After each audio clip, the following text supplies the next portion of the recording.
ఒక్క మహాధర్నా పిలుపుతో మొట్టమొదటి అడుగేసినాం. మొదటి అడుగే శాంపిల్ టెస్టే మొన్నటిది. చిన్న చిన్న టెస్ట్ లాంటి శాంపిల్.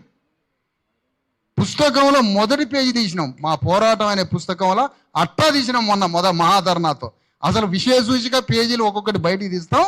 అందులో కామారెడ్డి పట్టణంలో డిక్లేర్ చేసినావు కదా బీసీల రిజర్వేషను, నీకు ఏ ఊరు దొరకనట్టు మళ్ళీ కామారెడ్డి పెట్టినవాడు.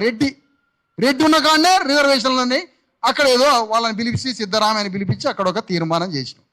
అదే కామారెడ్డిలో కాంగ్రెస్ పార్టీ మీద కథన రంగానికి వచ్చే నెల 10వ తారీఖు మీద ఒక మహాయుద్ధ సభ నిర్వహించబోతున్నాం కామారెడ్డిలో.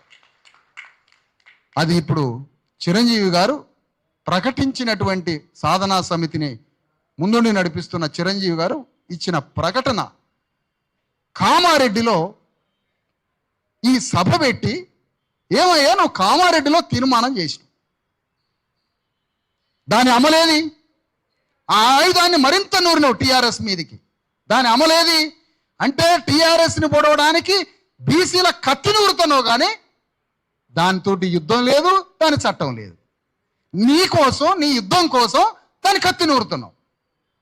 కామారెడ్డిలో సభ జరుగుతుంది వచ్చే నెల 10వ తారీఖున. అది రాష్ట్ర వ్యాప్తంగా ఉన్న బీసీ గుండెల్లో, అణగారిన పీడిత వర్గాల గుండెల్లో ఉన్న ఆ గుండె ఘోషకి ప్రతిరూపంగా రేపు కామారెడ్డిలో సభ నిర్వహించి ఆ సభ ద్వారా చూపించి దాని నుంచి అనేక జిల్లాల పర్యటనల తేదీలు కూడా చిరంజీవి గారు ఆ రోజు ప్రకటిస్తారు అక్కడ.